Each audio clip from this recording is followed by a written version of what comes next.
This week, President Donald Trump is scheduled to announce his nominee to replace Ruth Bader Ginsburg on the Supreme Court. And one of them happens to be a insanely right-wing judge. And so let me give you the details on Amy Coney Barrett. She is a 48-year-old appellate judge, and she was actually up for consideration back in 2018. So that's when, of course, another Supreme Court, this was Anthony Kennedy's Supreme Court seat was open. And, of course, that we ended up getting Brett Kavanaugh. But now that RBG's seat is open and Trump has said we are strongly considering appointing a woman to that position, well, here comes Barrett. So now, in case you think, oh, it's a woman, well, thank God. Yes, she'll probably be super fiscally conservative, but, I mean, she might care about, women's rights. Nope. In fact, Barrett is associated with an extremist Catholic group called People of Praise. So, People of Praise. So here's what the New York Times says about this particular group. People of Praise are controversial even within Catholicism. Founded in 1971, the group incorporates elements of fundamentalist Pentecostal Protestantism, such as speaking in tongues. Now, okay, well, that's not so bad. However, they also require a loyalty oath to the group over everything else. So loyalty to the cult, not the Constitution, as well as the edict that wives must be submissive to their husband. And in the past, People of Praise called female leaders handmaidens, which, of course, makes me think of Handmaid's Tale. Because, of course, they're actually considered a cult by mainstream Catholics. So they're extremely patriarchal. They believe that while women can have some leadership positions, they ultimately must submit to male authority. So understand that that's going to trickle down into everything that she does. This justice, if she is on the court, she's not going to be making her own decisions based on the Constitution.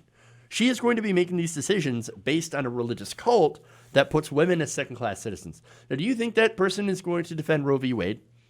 Do you think that person is going to defend women's rights in any capacity? Nope. Not at all. In fact, this is why Mitch McConnell, back in 2018, was like, nah, dude, no go. Go pick someone else. Now, she has found herself back on Trump's shortlist. Gee, I wonder why. Look, I can't fathom the kind of destruction that someone like that will bring to women's rights. Obviously, the end of Roe v. Wade. Okay, no more abortion rights for the poor. Rich people can still be able to get abortions because they've always been able to get abortions. Rich people, connected people, look at Scott Desjardins, look at the supposed pro-life movement.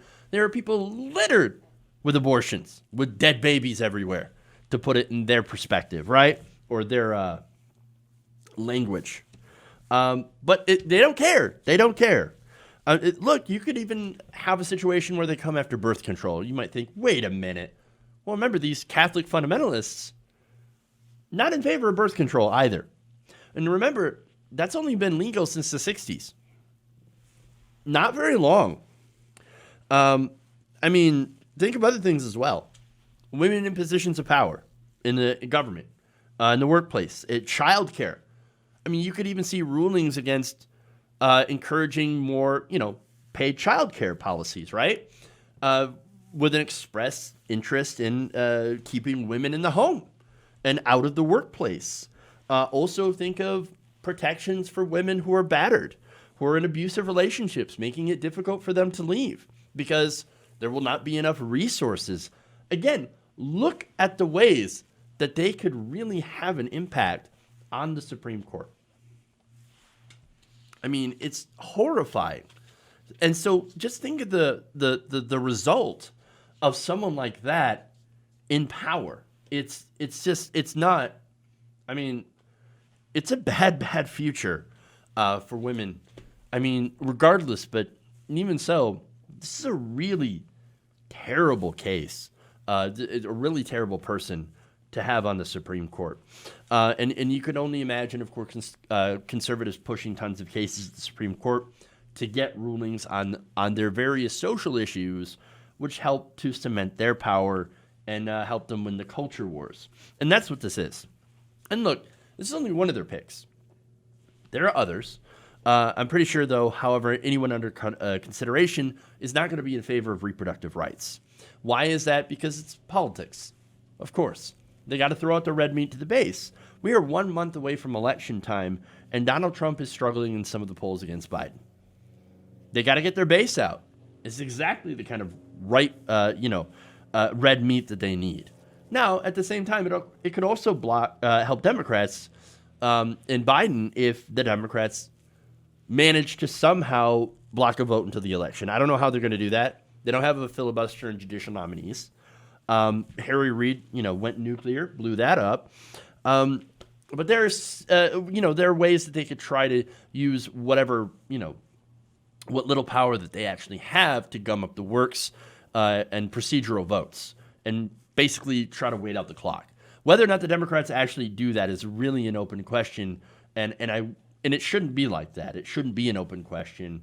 But again, with the weakness and fecklessness of Democrats, again, you never really know.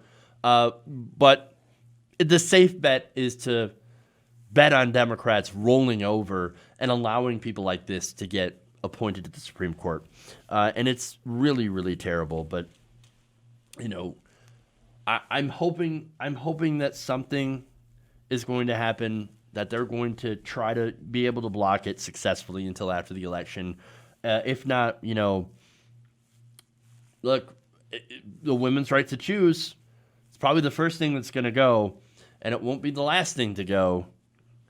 And that has got me, again, very, very concerned.